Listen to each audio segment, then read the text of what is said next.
La Odisea, de Homero. Traducción por Luis Segalá y Estalela. Canto primero. Concilio de los dioses. Exhortación de Minerva a Telémaco.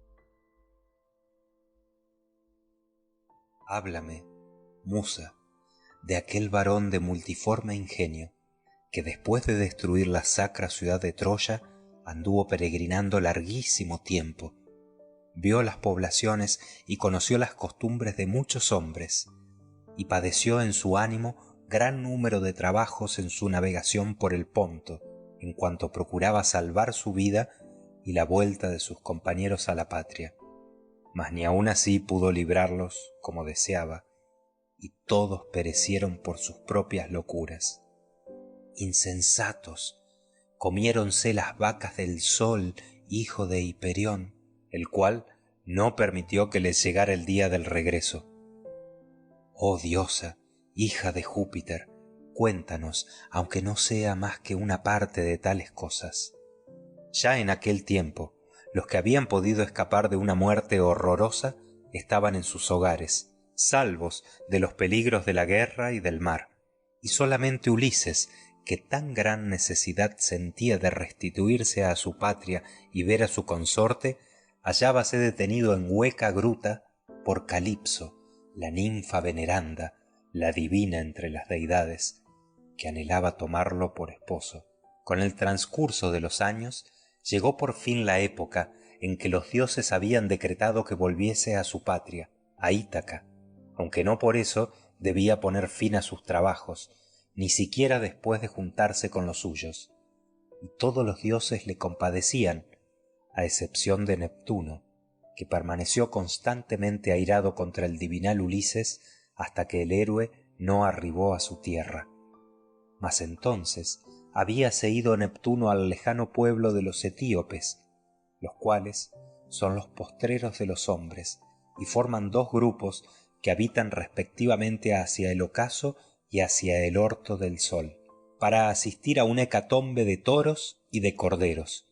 Mientras aquél se deleitaba presenciando el festín, congregáronse las otras deidades en el palacio de Júpiter olímpico, y fue el primero en usar de la palabra el padre de los hombres y de los dioses, porque en su ánimo tenía presente al ilustre Egisto, a quien matara el preclaro Orestes Agamemnónida. Acordándose de él, habló a los inmortales de esta manera: «Oh dioses, ¿de qué modo culpan los mortales a los númenes? Dicen que las cosas malas les vienen de nosotros y son ellos quienes se atraen con sus locuras infortunios no decretados por el destino. Así ocurrió con Egisto, que oponiéndose a la voluntad del hado, casó con la mujer legítima del Átrida y mató a este héroe cuando tornaba a su patria, no obstante que supo la terrible muerte que padecería luego. Nosotros mismos le habíamos enviado a Mercurio, el vigilante argicida, con el fin de advertirle que no matase a aquél, ni pretendiera a su esposa, pues Orestes Átrida tenía que tomar venganza no bien llegara a la juventud y sintiese el deseo de volver a su tierra. Así se lo declaró Mercurio, mas no logró persuadirlo con ser tan excelente el consejo, y ahora Egisto lo ha pagado todo junto. Respondióle Minerva, la deidad de los brillantes ojos: Padre nuestro, Saturnio, el más excelso de los que imperan, aquél yace en la tumba por haber padecido una muerte muy justificada. Así perezca quien obre de semejante modo. Pero se me quiebra el corazón por el prudente y desgraciado Ulises, que mucho tiempo padece penas lejos de los suyos, en una isla azotada por las olas, en el centro del mar, isla poblada de árboles, en la cual tiene su mansión una diosa, la hija del terrible Atlante, de aquel que conoce todas las profundidades del Ponto y sostiene las grandes columnas que separan la tierra y el cielo. La hija de este dios retiene al infortunado y afligido Ulises, no cejando en su propósito de embelezarle con tiernas y seductoras palabras para que olvide a Ítaca. Mas el héroe, que está deseoso de ver el humo de su país natal, ya de morir siente anhelos. Y a ti, Júpiter olímpico, ¿no se te conmueve el corazón? ¿No te era acepto Ulises cuando sacrificaba junto a los bajeles de los argivos? ¿Por qué así te has airado contra él, oh Jove? Contestóle Júpiter, que amontona las nubes: hija mía, ¿qué palabras se te escaparon del cerco de los dientes? ¿Cómo quieres que ponga en olvido al divinal Ulises, que por su inteligencia se señala sobre los demás mortales y siempre ofreció muchos sacrificios a los inmortales dioses que poseen el anchuroso cielo? Pero Neptuno, que ciñe la tierra, le guarda vivo y constante rencor, porque cegó al cíclope, al deiforme Polifemo, que es el más fuerte de todos los cíclopes, y nació de la ninfa Toosa, hija de Forcis, que impera en el mar estéril, después que ésta se ayuntara con Neptuno en honda cueva. Desde entonces, Neptuno, que sacude la tierra, si bien no se ha propuesto matar a Ulises, hace que vaya errante lejos de su patria. Mas, ea, tratemos de la vuelta del mismo y del modo como haya de llegar a su patria, y Neptuno depondrá la cólera, que no le fuera posible contender, solo y contra la voluntad de los dioses, con los inmortales todos. Respondióle Minerva, la deidad de los brillantes ojos: Padre nuestro, Saturnio, el más excelso de los que imperan, si les place a los bienaventurados dioses que el prudente Ulises vuelva a su casa, mandemos a Mercurio, el mensajero argicida, a la isla Ogygia, y manifieste cuanto antes a la ninfa de hermosas trenzas la resolución que hemos tomado, para que el héroe se ponga en camino.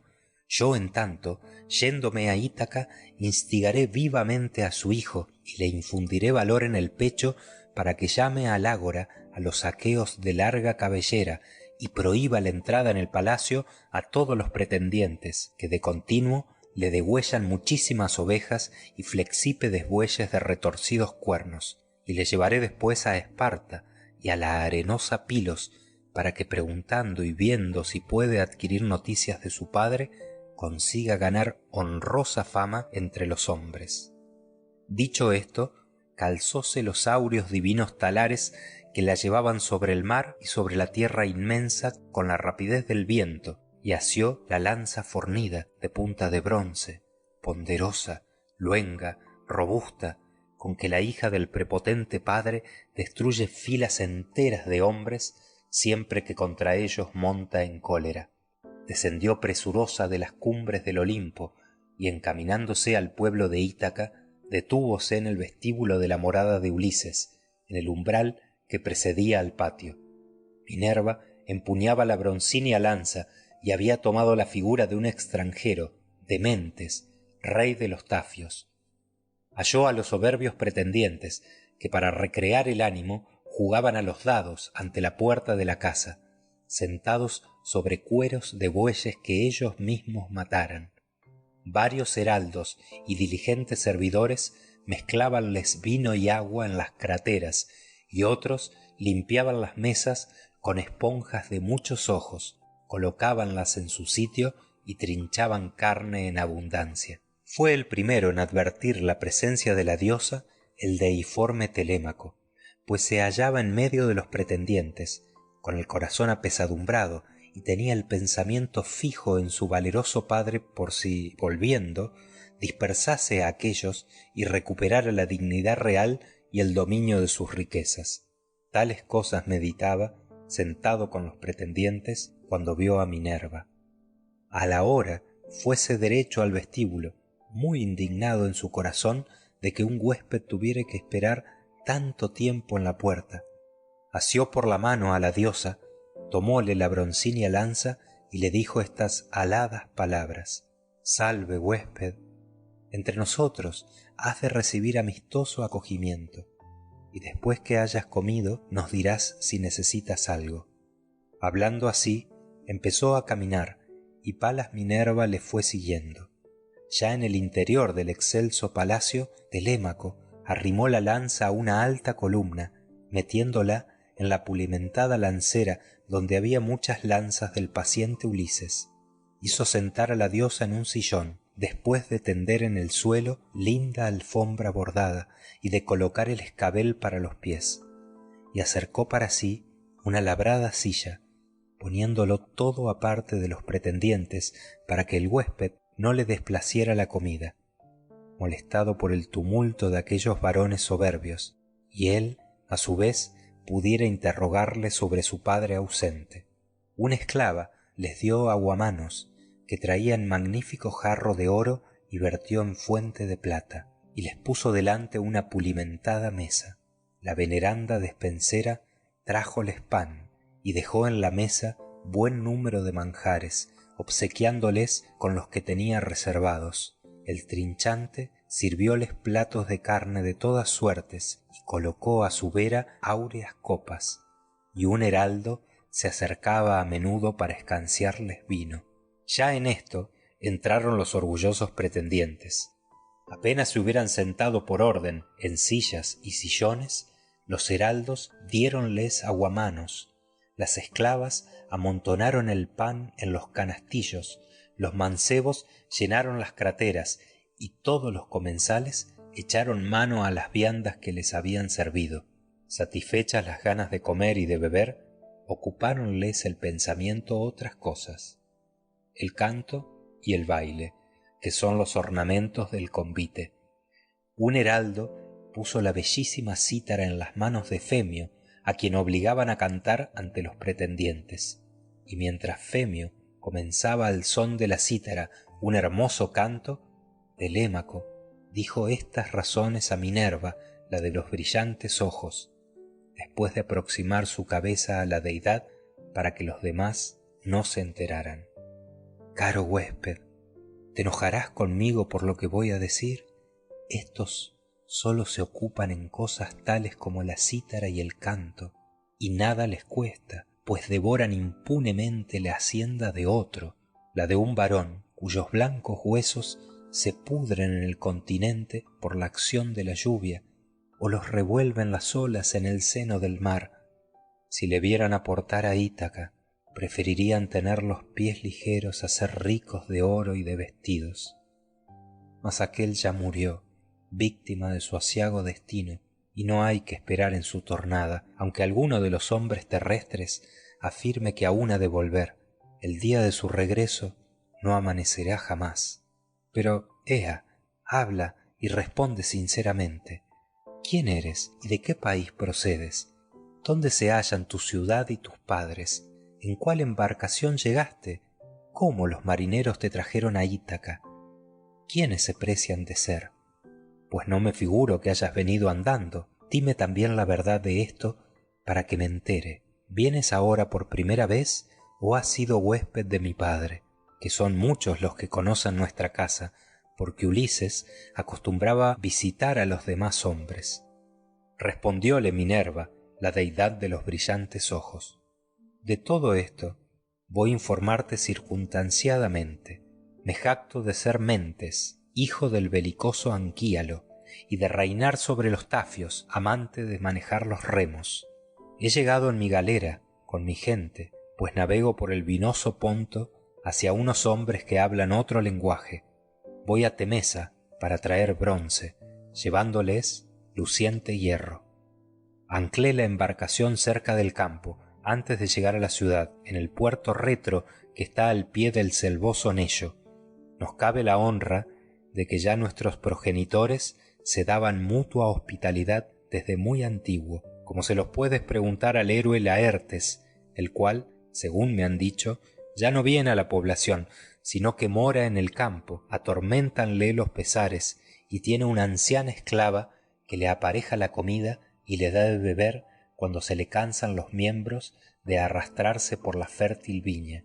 Vine porque me aseguraron que tu padre estaba de vuelta en la población, mas sin duda lo impiden las deidades, poniendo obstáculos a su retorno, que el divinal Ulises no desapareció aún de la fértil tierra, pues vive y está detenido en un vasto Ponto, en una isla que surge entre las olas desde que cayó en poder de hombres crueles y salvajes que lo retienen a su despecho.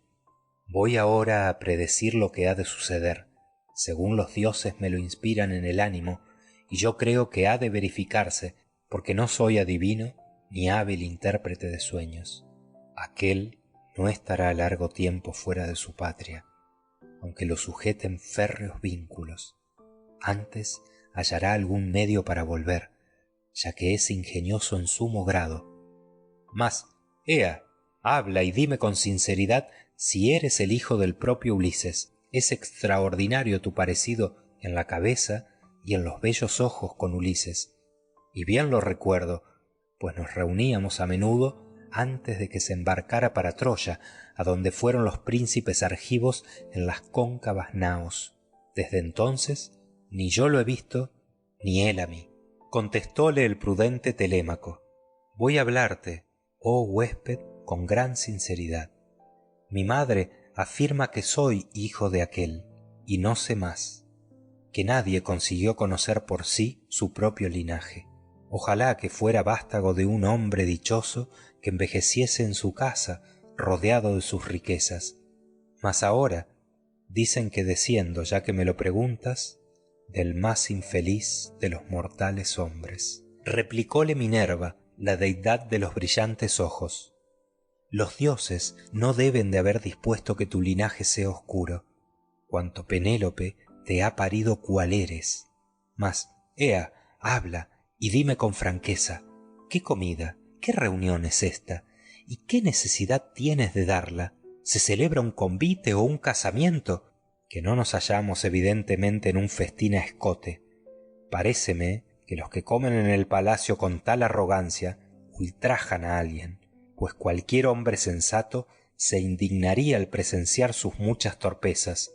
Contestóle el prudente Telémaco: huésped, ya que tales cosas preguntas e inquieres, sabe que esta casa hubo de ser opulenta y respetada en cuanto aquel varón permaneció en el pueblo. Cambió después la voluntad de los dioses, quienes maquinando males han hecho de Ulises el más ignorado de todos los hombres. Que yo no me afligiera de tal suerte si acabara la vida entre sus compañeros en el país de Troya o en brazos de sus amigos luego que terminó la guerra, pues entonces todos los aqueos le habrían erigido un túmulo y hubiese legado a su hijo una gloria inmensa.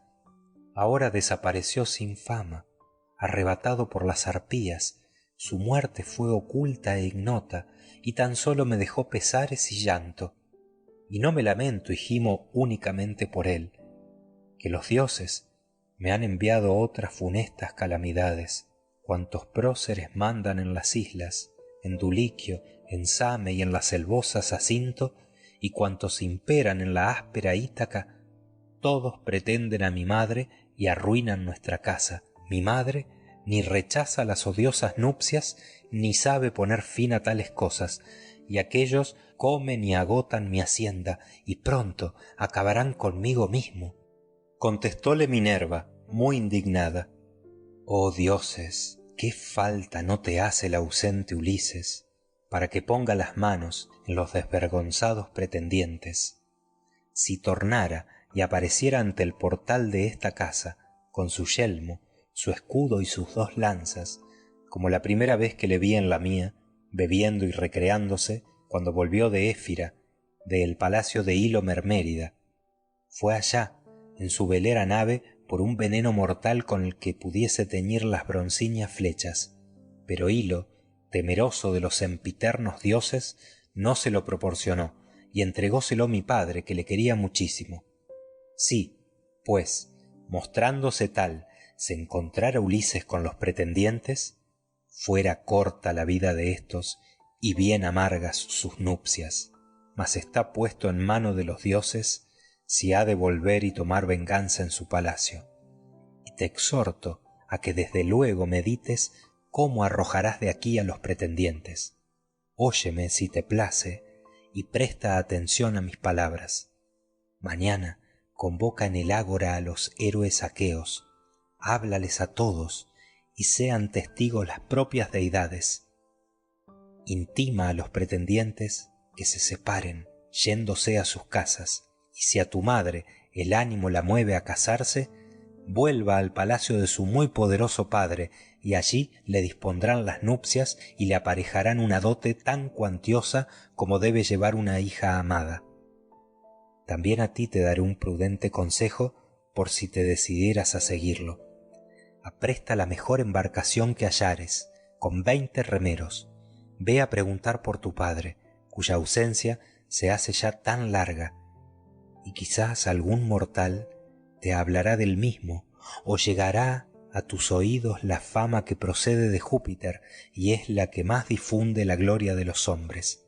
Trasládate primeramente a Pilos e interroga al divinal Néstor, y desde allí endereza los pasos a Esparta, al rubio Menelao, que ha llegado el postrero de los argivos de broncíneas lórigas.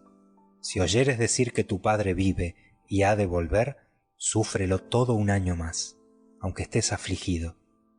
Pero si te participaren que ha muerto y ya no existe, retorna sin dilación a la patria, erígele un túmulo, hazle las muchas exequias que se le deben y búscale a tu madre un esposo. Y así que hayas realizado y llevado a cumplimiento todas estas cosas, medita en tu mente y en tu corazón cómo matarás a los pretendientes en el palacio, si con dolo o a la descubierta, porque es preciso que no andes en niñerías, que ya no tienes edad para ello. Por ventura, ¿no sabes cuánta gloria ha ganado ante los hombres el divinal Orestes desde que mató al parricida, al doloso Egisto, que le había asesinado su ilustre padre? También tú, amigo, ya que veo que eres gallardo y de elevada estatura, sé fuerte para que los venideros te elogien. Y yo me voy ahora hacia la velera nave y los amigos, que ya deben de estar cansados de esperarme. Cuida de hacer cuanto te dije y acuérdate de mis consejos. Respondióle el prudente Telémaco: me dices estas cosas de una manera tan benévola como un padre a su hijo, que nunca jamás podré olvidarlas. Pero, ea, aguarda un poco, aunque tengas prisa por irte, y después que te bañes y deleites tu corazón, volverás alegremente a tu nave, llevándote un regalo precioso, muy bello, para guardarlo como presente mío, que tal es la costumbre que suele seguirse con los huéspedes amados. Contestóle Minerva, la deidad de los brillantes ojos: no me detengas, oponiéndote a mi deseo de irme enseguida. El regalo con que tu corazón quiere obsequiarme, me lo entregarás a la vuelta, para que me lo lleve a mi casa. Escógelo muy hermoso y será justo que te lo recompense con otro semejante. Diciendo así, partió Minerva, la de los brillantes ojos. Fuese la diosa, volando como un pájaro, después de infundir en el espíritu de Telémaco valor y audacia, y de avivarle aún más el recuerdo de su padre. Telémaco, considerando en su mente lo ocurrido, quedóse atónito, porque ya sospechó que había hablado con una deidad, y aquel varón, que parecía un dios, se apresuró a juntarse con los pretendientes. Ante éstos, que le oían sentados y silenciosos, cantaba el ilustre Aedo la vuelta deplorable que Palas Minerva deparara a los aquivos cuando partieron de Troya. La discreta Penélope, hija de Icario, oyó de lo alto de la casa la divinal canción, que le llegaba al alma, y bajó por la larga escalera, pero no sola, pues la acompañaban 2 esclavas. Cuando la divina entre las mujeres llegó a donde estaban los pretendientes, detúvose cabe a la columna que sostenía el techo sólidamente construido, con las mejillas cubiertas por espléndido velo y una honrada doncella a cada lado, y arrasándosele los ojos de lágrimas, hablóle así al divinal Aedo: Femio, pues que sabes otras muchas hazañas de hombres y de dioses, que recrean a los mortales y son celebradas por los aedos, cántales alguna de las mismas sentado ahí en el centro, y óiganla todos silenciosamente y bebiendo vino. Pero deja ese canto triste que me angustia el corazón en el pecho, ya que se apodera de mí un pesar grandísimo. Tal es la persona de quien padezco soledad, por acordarme siempre de aquel varón cuya fama es grande en la Hélade y en el centro de Argos. Replicóle el prudente Telémaco: Madre mía, ¿por qué quieres prohibir al amable Aedo que nos divierta como su mente se lo inspire? No son los Aedos los culpables, sino Júpiter, que distribuye sus presentes a los varones de ingenio del modo que le place. No ha de increparse a Femio porque canta la muerte asiaga de los dánaos, pues los hombres alaban con preferencia el canto más nuevo que llega a sus oídos. Resígnate en tu corazón y en tu ánimo a oír ese canto, ya que no fue Ulises el único que perdió en Troya la esperanza de volver. Hubo otros muchos que también perecieron. Mas vuelve ya a tu habitación, ocúpate en las labores que te son propias, el telar y la rueca, y ordena a las esclavas que se apliquen al trabajo, y de hablar nos cuidaremos los hombres, y principalmente yo, cuyo es el mando de esta casa. Volvióse Penélope muy asombrada a su habitación, revolviendo en el ánimo las discretas palabras de su hijo.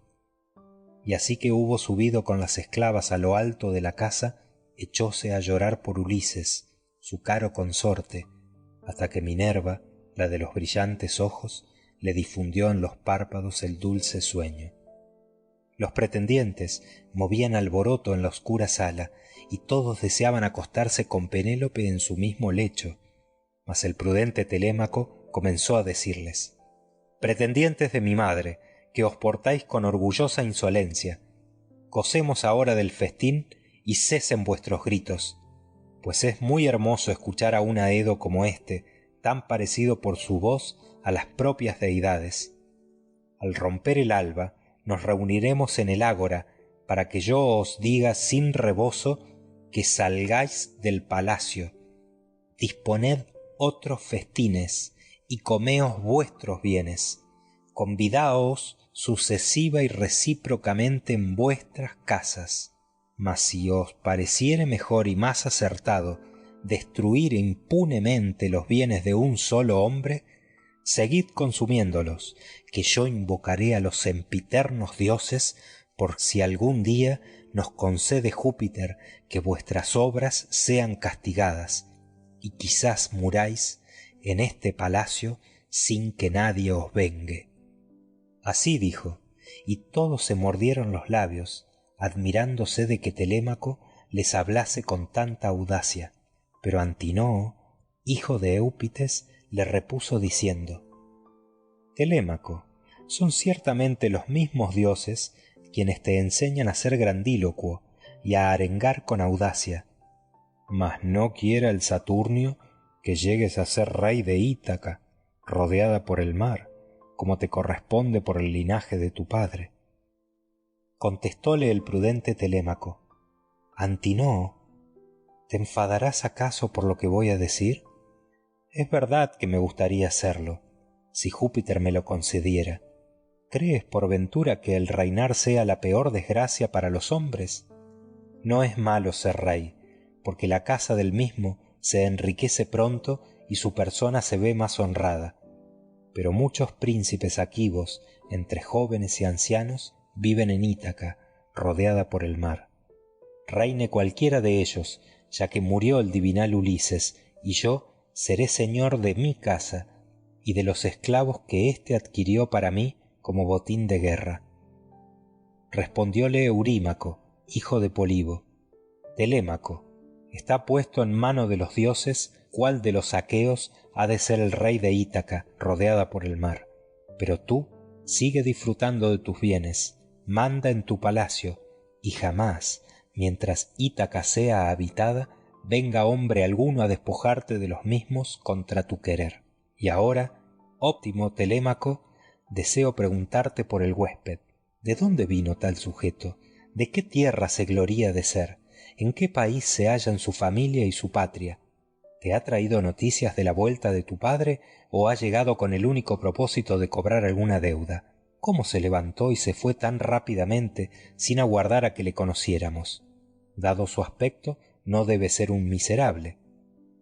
Contestóle el prudente Telémaco: Eurímaco, ya se acabó la esperanza del regreso de mi padre, y no doy fe a las noticias, vengan de donde vinieren, ni me curo de las predicciones que haga un adivino a quien mi madre llame e interrogue en el palacio. Este huésped mío lo era ya de mi padre, y viene de Tafos, se precia de ser Mentes, hijo del belicoso Anquíalo, y reina sobre los tafios, amantes de manejar los remos. Así habló Telémaco, aunque en su mente había reconocido a la diosa inmortal. Volvieron los pretendientes a solazarse con la danza y el deleitoso canto, y así esperaban que llegase la oscura noche. Sobrevino ésta cuando aún se divertían, y entonces partieron y se acostaron en sus casas. Telémaco subió al elevado aposento que para él se había construido dentro del hermoso patio, en un lugar visible por todas partes, y se fue derecho a la cama, meditando en su espíritu muchas cosas. Acompañábale, con teas encendidas en la mano, Euriclea, hija de Ops Pisenórida, la de castos pensamientos, a la cual comprara Laertes en otra época, apenas llegada a la pubertad, por el precio de 20 bueyes. Y en el palacio la honró como una casta esposa, pero jamás se acostó con ella a fin de que su mujer no se irritase. Aquella, pues, alumbraba a Telémaco con teas encendidas, por ser la esclava que más le amaba y la que le había criado desde niño. Y en llegando, abrió la puerta de la habitación sólidamente construida. Telémaco se sentó en la cama, desnudóse la delicada túnica y diósela en las manos a la prudente anciana, la cual, después de componer los pliegues, la colgó de un clavo que había junto al torneado lecho, y de seguida salió de la estancia, entornó la puerta tirando del anillo de plata y echó el cerrojo por medio de una correa. Y Telémaco, bien cubierto de un vellón de oveja, pensó toda la noche en el viaje que Minerva le había aconsejado. Fin del primer canto. La Odisea de Homero, traducción de Luis Segalá y Estalela. Canto segundo, Ágora de los Itacenses, partida de Telémaco. No bien se descubrió la hija de la mañana, la aurora de rosáceos dedos, el caro hijo de Ulises se levantó de la cama, vistióse, colgó del hombro la aguda espada, ató a sus nítidos pies hermosas sandalias y, semejante por su aspecto a una deidad, salió del cuarto. Enseguida mandó que los heraldos de voz sonora llamaran al ágora a los aqueos de larga cabellera. Hízose el pregón y empezaron a reunirse muy prestamente, y así que hubieran acudido y estuvieron congregados, Telémaco se fue al ágora con la broncínea lanza en la mano y 2 perros de ágiles pies que le seguían, adornándolo Minerva con tal gracia divinal que al verle llegar todo el pueblo le contemplaba con asombro, y se sentó en la silla de su padre, pues le hicieron lugar los ancianos. Fue el primero en arengarles el héroe egipcio, que ya estaba encorvado de vejez y sabía muchísimas cosas. Un hijo suyo muy amado, el belicoso Antifo, había ido a Ilión, la de hermosos corceles, en las cóncavas naves del divinal Ulises, y el feroz cíclope lo mató en la excavada gruta e hizo del mismo la última de aquellas cenas. Otros 3 tenía el anciano: uno, Eurínomo, hallábase con los pretendientes, y los demás cuidaban los campos de su padre. Mas no por eso se había olvidado de Antifo, y por él lloraba y se afligía. Egiptio, pues, les arengó derramando lágrimas y les dijo de esta suerte: «Oíd, itacenses, lo que os voy a decir. Ni una sola vez fue convocada nuestra ágora, ni en ella tuvimos sesión desde que el divinal Ulises partió en las cóncavas naves. ¿Quién al presente nos reúne? ¿Es joven o anciano aquel a quien le apremia una necesidad tan grande? ¿Recibió alguna noticia de que el ejército vuelve y desea manifestarnos públicamente lo que supo antes que otros? ¿O quiere exponer y decir algo que interesa al pueblo? Paréceme que debe de ser un varón honrado y proficuo. Cúmplale Júpiter, llevándolo a feliz término lo que en su espíritu revuelve». Así les habló. holgóse del presagio el dilecto hijo de Ulises, que ya no permaneció mucho tiempo sentado.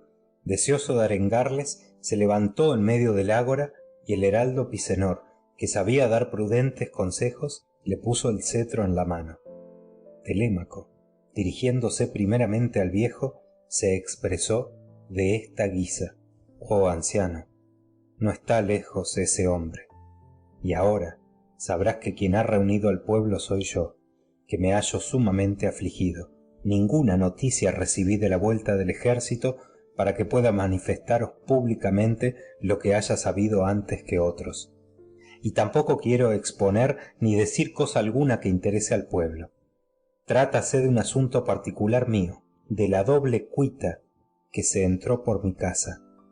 La una es que perdí a mi excelente progenitor, el cual reinaba sobre vosotros con la suavidad de un padre. La otra, la actual, de más importancia todavía, pronto destruirá mi casa y acabará con toda mi hacienda. Los pretendientes de mi madre, hijos queridos de los varones más señalados de este país, la asedian a pesar suyo y no se atreven a encaminarse a la casa de Icario su padre para que la dote y la entregue al que él quiera y a ella le plazca, sino que, viniendo todos los días a nuestra morada, nos degüellan los bueyes, las ovejas y las pingües cabras, celebran banquetes, beben locamente el vino tinto y así se consumen muchas cosas, porque no tenemos un hombre como Ulises que fuera capaz de librar a nuestra casa de tal ruina. No me encuentro yo en posición de realizarlo. Sin duda he de ser débil y ha de faltarme el valor marcial, que ya arrojaría esta calamidad si tuviera bríos suficientes, porque se han cometido acciones intolerables y mi casa se pierde de la peor manera. Participad vosotros de mi indignación, sentid vergüenza ante los vecinos circunstantes y temed que os persiga la cólera de los dioses irritados por las malas obras. Os lo ruego por Júpiter olímpico y por Temis, la cual disuelve y reúne las ágoras de los hombres. No prosigáis, amigos, dejad que padezca a solas la triste pena, a no ser que mi padre, el excelente Ulises, haya querido mal y causado daño a los aqueos de hermosas grebas, y vosotros ahora, para vengaros en mí, me queráis mal y me causéis daño, incitando a éstos. Mejor fuera que todos juntos devorarais mis inmuebles y mis rebaños, que si tal hicierais, quizás algún día se pagaran, pues iría por la ciudad reconviniéndoos con palabras y reclamándoos los bienes hasta que todos me fuesen devueltos. Mas ahora las penas que a mi corazón inferís son incurables. Así dijo, encolerizado, y resumándole las lágrimas, arrojó el cetro en tierra. Movióse a piedad el pueblo, y todos callaron, sin que nadie se atreviese a contestar a Telémaco con ásperas palabras, salvo Antinoo, que respondió diciendo: Telémaco, altílocuo, incapaz de moderar tus ímpetus, ¿qué has dicho para ultrajarnos? Tú deseas cubrirnos de baldón, mas la culpa no la tienen los aqueos que pretenden a tu madre, sino ella, que sabe proceder con gran astucia. 3 años van con éste, y pronto llegará el cuarto, que se fisga del ánimo que los aquivos tienen en su pecho. A todos les da esperanzas, y a cada uno en particular le hace promesas y le envía mensajes, pero son muy diferentes los pensamientos que en su inteligencia revuelve, y aún discurrió su espíritu este otro engaño. Se puso a tejer en el palacio una gran tela, sutil e interminable, y a la hora nos habló de esta guisa: jóvenes pretendientes míos, ya que ha muerto el divinal Ulises, aguardad para instar mis bodas, que acabe este lienzo, no sea que se me pierdan inútilmente los hilos, a fin de que tenga un sudario el héroe Laertes en el momento fatal de la aterradora muerte. No se me vaya a indignar alguna de las aqueas del pueblo si ve enterrar sin mortaja a un hombre que ha poseído tantos bienes. Así dijo, y nuestro ánimo generoso se dejó persuadir.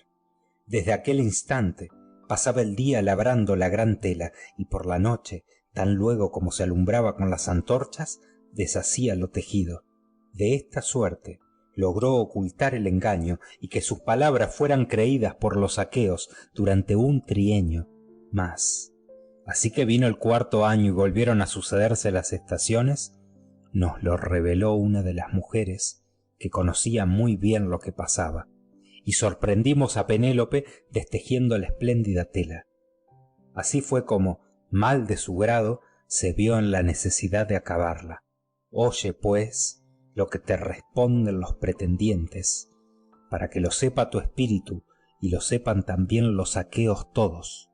Haz que tu madre vuelva a su casa y ordénale que tome por esposo a quien su padre le aconseje y a ella le plazca.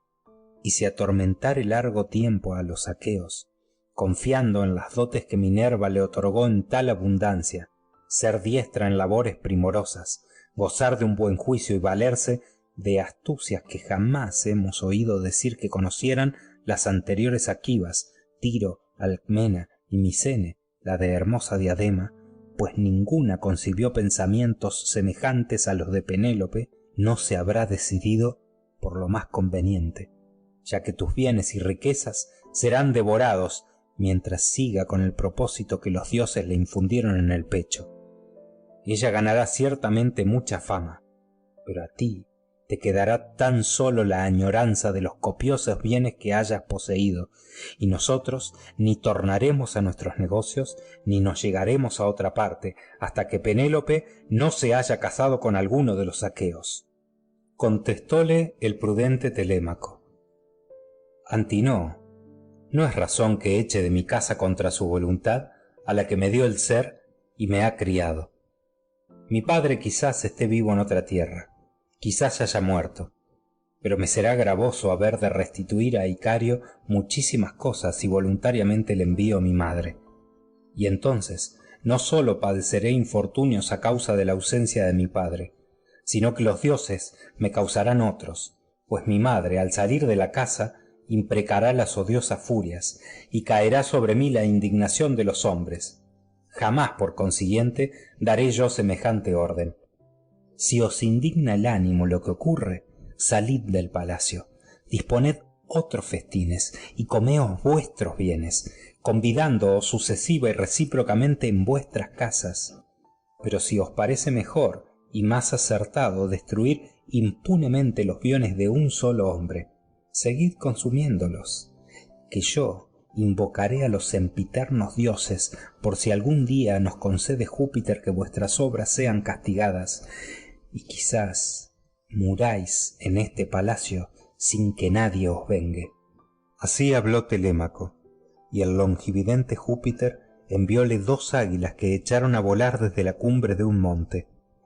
Ambas volaban muy juntas, con las alas extendidas, y tan rápidas como el viento, y al hallarse en medio de la ruidosa ágora, giraron velozmente, batiendo las tupidas alas, miráronles a todos a la cabeza como presagio de muerte, desgarráronse con las uñas la cabeza y el cuello, y se lanzaron hacia la derecha por cima de las casas y a través de la ciudad. Quedáronse todos los presentes muy admirados de ver con sus propios ojos las susodichas aves, y meditaban en su espíritu qué fuera lo que tenía que suceder cuando el anciano héroe, Aliterces Mastórida, el único que se señalaba sobre los de su edad en conocer los augurios y explicar las cosas fatales, les arengó con benevolencia diciendo: «Oíd, itacenses, lo que os voy a decir, aunque he de referirme de un modo especial a los pretendientes. Grande es el infortunio que a éstos les amenaza, porque Ulises no estará mucho tiempo alejado de los suyos, sino que ya quizás se halla cerca y les apareja a todos la muerte y el destino, y también les ha de venir daño a muchos de los que moran en Ítaca, que se ve de lejos. Antes de que así ocurra, pensemos cómo les haríamos cesar de sus demasías, o cesen espontáneamente, que fuera lo más provechoso para ellos mismos, pues no lo vaticino sin saberlo, sino muy enterado, y os aseguro que al héroe se le ha cumplido todo lo que yo le declarara. Cuando los argivos embarcaron para Ilión y fuese con ellos el ingenioso Ulises, díjele entonces que después de pasar muchos males y de perder sus compañeros, tornaría a su patria en el 20º año sin que nadie le conociera, y ahora todo se va cumpliendo. Respondióle Eurímaco, hijo de Polibo: oh anciano, vuelve a tu casa y adivínales a tus hijos lo que quieras, a fin de que en lo porvenir no padezcan ningún daño. Mas en estas cosas sé yo vaticinar harto mejor que tú mismo. Muchas aves se mueven debajo de los rayos del sol, pero no todas son agoreras.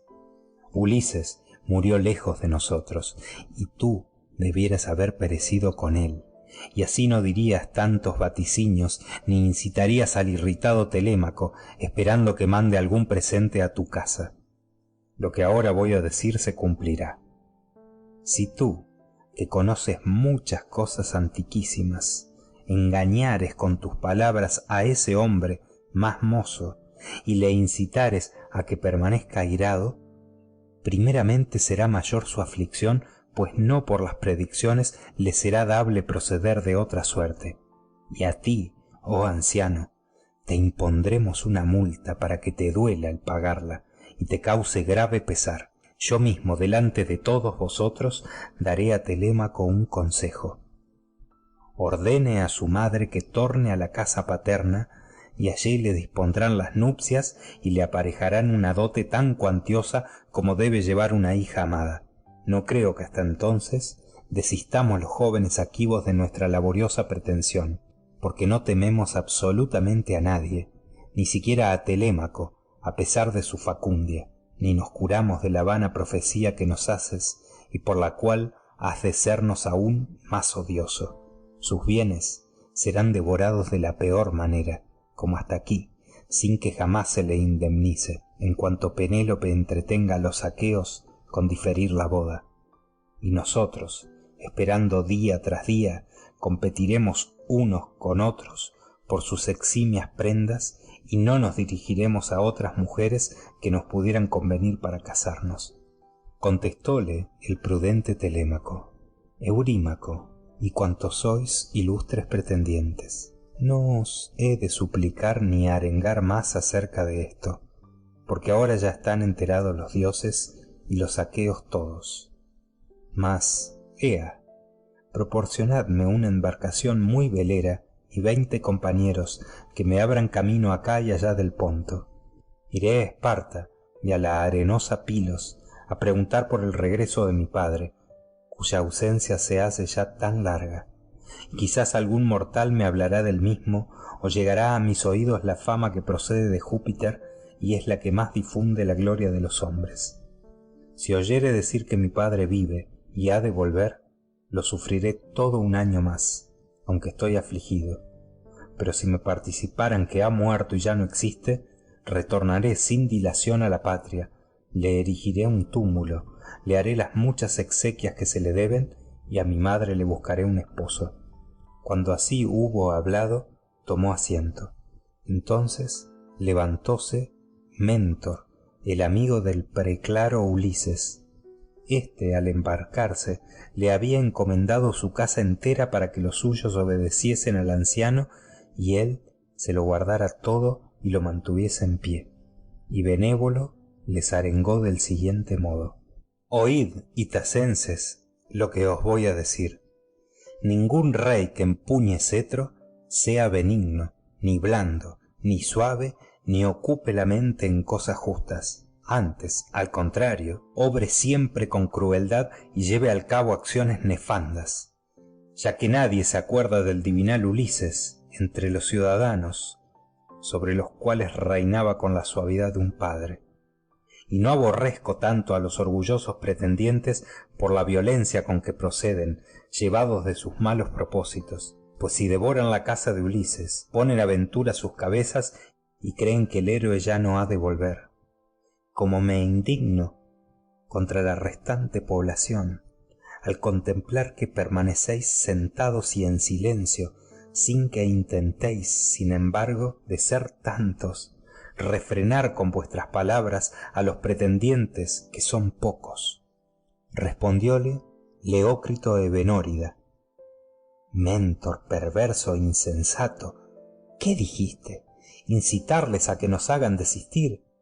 Dificultoso les sería, y hasta un número mayor de hombres, luchar con nosotros para privarnos de los banquetes. Pues si el mismo Ulises de Ítaca, viniendo en persona, encontrase a los ilustres pretendientes comiendo en el palacio y resolviera en su corazón echarlos de su casa, no se alegraría su esposa de que hubiese vuelto, aunque mucho lo desea, porque allí mismo recibiría el héroe indigna muerte si osaba combatir con tantos varones. En verdad que no has hablado como debías. Mas, ea, separaos y volved a vuestras ocupaciones. Mentor y Aliterces, que siempre han sido amigos de Telémaco por su padre, le animarán para que emprenda el viaje, pero se me figura que permaneciendo quieto durante mucho tiempo, oirá en Ítaca las noticias que vengan y jamás realizará su propósito. Así dijo, y al punto disolvió el ágora. Dispersáronse todos para volver a sus respectivas casas, y los pretendientes enderezaron su camino a la morada del divinal Ulises. Telémaco se alejó hacia la playa, y después de lavarse las manos en el espumoso mar, oró a Minerva diciendo: Óyeme, oh Numen, que ayer viniste a mi casa y me ordenaste que fuese en una nave por el oscuro Ponto en busca de noticias del regreso de mi padre, cuya ausencia se hace ya tan larga. A todos se oponen los aqueos, y en especial los en mal hora ensoberbecidos pretendientes. Tal fue su plegaria. Acercósele Minerva, que había tomado el aspecto y la voz de Mentor, y le dijo estas aladas palabras: Telémaco, no serás en lo sucesivo ni cobarde ni imprudente. Si has heredado el buen ánimo que tu padre tenía para llevar a su término acciones y palabras. Si así fuere, el viaje no te resultará vano ni quedará por hacer. Mas, si no eres el hijo de aquel y de Penélope, no creo que llegues a realizar lo que anhelas. Contados son los hijos que se asemejan a sus padres. Los más salen peores, y tan solamente algunos los aventajan. Pero tú, como no serás en el futuro ni cobarde ni imprudente, ni te falta del todo la inteligencia de Ulises, puedes concebir la esperanza de dar fin a tales obras. No te preocupes, pues, por lo que resuelvan o mediten los insensatos pretendientes, que éstos ni tienen cordura ni practican la justicia, y no saben que se les acerca la muerte y el negro hado para que todos acaben en un mismo día. Ese viaje que deseas emprender no se diferirá largo tiempo. Soy tan amigo tuyo por tu padre que aparejaré una velera nave y me iré contigo. Vuelve a tu casa, mézclate con los pretendientes y ordena que se dispongan provisiones en las oportunas vasijas, echando el vino en ánforas y la harina, que es la sustentación de los hombres, en fuertes pellejos, y mientras tanto juntaré, recorriendo la población, a los que voluntariamente quieran acompañarte. Muchas naves hay, entre nuevas y viejas, en Ítaca, rodeada por el mar. Después de hojearlas, elegiré para ti la que sea mejor, y luego que esté equipada la botaremos al anchuroso Ponto. Así habló Minerva, hija de Júpiter, y Telémaco no demoró mucho tiempo después que hubo escuchado la voz de la deidad. Fuese a su casa con el corazón afligido, y halló a los soberbios pretendientes que desollaban cabras y asaban puercos cebones en el recinto del patio. Entonces Antinoo, riéndose, salió al encuentro de Telémaco, le tomó la mano y le dijo estas palabras: Telémaco, altílocuo, incapaz de moderar tus ímpetus, no revuelvas en tu pecho malas acciones o palabras, y come y bebe conmigo como hasta aquí lo hiciste, y los aqueos te prepararán todas aquellas cosas, una nave y remeros escogidos, para que muy pronto vayas a la divina Pilos en busca de nuevas de tu ilustre padre. Replicóle el prudente Telémaco: Antinoo, no es posible que yo permanezca callado entre vosotros, tan soberbios, y coma y me regocije tranquilamente. ¿Acaso no basta que los pretendientes me hayáis destruido muchas y excelentes cosas mientras fui muchacho? Ahora que soy hombre y sé lo que ocurre, escuchando lo que los demás dicen, y crece en mi pecho el ánimo, intentaré daros malas muertes, sea acudiendo a Pilos, sea aquí en esta población. Pasajero me iré, y no será infructuoso el viaje del que hablo, pues no tengo nave ni remadores, que sin duda os pareció más conveniente que así fuera. Dijo, y desasió su mano de la de Antinoo. Los pretendientes, que andaban preparando el banquete dentro de la casa, se mofaban de Telémaco y les aherían con palabras, y uno de aquellos jóvenes soberbios habló de esta manera: sin duda, piensa Telémaco cómo darnos muerte. Traerá valedores de la arenosa Pilos o de Esparta. Tan vehemente es su deseo. O quizás se proponga ir a la fértil tierra de Éfira para llevarse drogas mortíferas y echarlas luego en la crátera, a fin de acabar con todos nosotros. Y otro de los jóvenes soberbios repuso acto continuo: ¿quién sabe si, después de partir en el cóncavo bajel, morirá lejos de los suyos vagando como Ulises? Mayor fuera entonces nuestro trabajo, pues repartiríamos todos sus bienes y daríamos a esta casa a su madre y a quien la desposara para que en común la poseyesen. Así decían. Telémaco bajó a la anchurosa y elevada cámara de su padre, donde había montones de oro y de bronce, vestiduras guardadas en arcas y gran copia de ororífero aceite. Allí estaban las tinajas del dulce vino añejo, repletas de bebida pura y divinal, y arrimadas ordenadamente a la pared, por si algún día volviere Ulises a su casa, después de haber padecido multitud de pesares. La puerta tenía 2 hojas sólidamente adaptadas y sujetas por la cerradura, y junto a ella hallábase de día y de noche, custodiándole todo precavidamente, una despensera, Euriclea, hija de Ops Pisenórida. Entonces Telémaco la llamó a la estancia y le dijo: ama, vamos, ponme en ánforas dulce vino, el que sea más suave después del que guardas para aquel infeliz, esperando siempre que torne Ulises, de jovial linaje, por haberse librado de la muerte y del destino. Llena 12 ánforas y ciérralas con sus tapaderas. Aparta también 20 medidas de harina de trigo y échalas en pellejos bien cocidos. Tú sola lo sepas.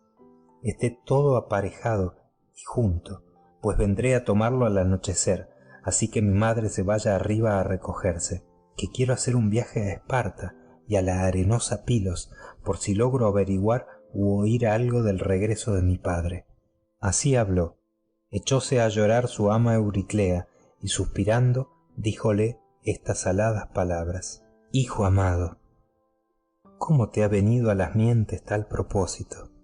¿A dónde quieres ir por apartadas tierras, siendo unigénito y tan querido? Ulises, el de jovial linaje, murió lejos de la patria en un pueblo ignoto. Así que partas, estos maquinarán cosas inicuas para matarte con algún engaño y repartirse después todo lo tuyo. Quédate aquí, cerca de tus bienes, que nada te obliga a padecer infortunios yendo por el estéril Ponto, ni a vagar de una parte a otra. Contestóle el prudente Telémaco: tranquilízate, ama, que esta resolución no se ha tomado sin que un dios lo quiera. Pero júrame que nada dirás a mi madre hasta que transcurran 11 o 12 días, o hasta que le aqueje el deseo de verme u oiga decir que he partido, para evitar que llore y dañe así su hermoso cuerpo. Tal, dijo, y la anciana prestó el solemne juramento de los dioses. En acabando de jurar, ella, sin perder un instante, envasó el vino en ánforas y echó la harina en pellejos bien cocidos, y Telémaco volvió a subir y se juntó con los pretendientes. Entonces Minerva, la deidad de los brillantes ojos, ordenó otra cosa. Tomó la figura de Telémaco, recorrió la ciudad, habló con distintos varones y les encargó que al anochecer se reunieran junto al barco. Pidió también una velera nave al hijo preclaro de Fronio, a Noemón, y éste se la cedió gustoso. Púsose el sol y las tinieblas ocuparon todos los caminos. En aquel instante la diosa echó al mar la ligera embarcación y colocó en la misma cuantos aparejos llevan las naves de muchos bancos. Condújola después a una extremidad del puerto. Juntáronse muchos y excelentes compañeros, y Minerva los alentó a todos. Entonces Minerva, la deidad de los brillantes ojos, ordenó otra cosa. Fuese al palacio del divinal Ulises, infundióles a los pretendientes dulce sueño, les entorpeció la mente en tanto que bebían, e hizo que las copas les cayeran de las manos. Todos se apresuraron a irse por la ciudad y acostarse, pues no estuvieron mucho tiempo sentados desde que el sueño les cayó sobre los párpados. Y Minerva, la de los brillantes ojos, que había tomado la figura y la voz de Mentor, dijo a Telémaco después de llamarle afuera del cómodo palacio: Telémaco, tus compañeros, de hermosas grebas, ya se han sentado en los bancos para remar, y solo esperan tus órdenes. Vámonos, y no tardemos en comenzar el viaje. Cuando así hubo hablado, Palas Minerva echó a andar aceleradamente, y Telémaco fue siguiendo las pisadas de la diosa. Llegaron a la nave y al mar, y hallaron en la orilla a los compañeros de larga cabellera, y el esforzado y divinal Telémaco les habló diciendo: Venid, amigos, y traigamos los víveres que ya están dispuestos y apartados en el palacio. Mi madre nada sabe, ni las criadas tampoco, a excepción de una, que es la única persona a quien se lo he dicho.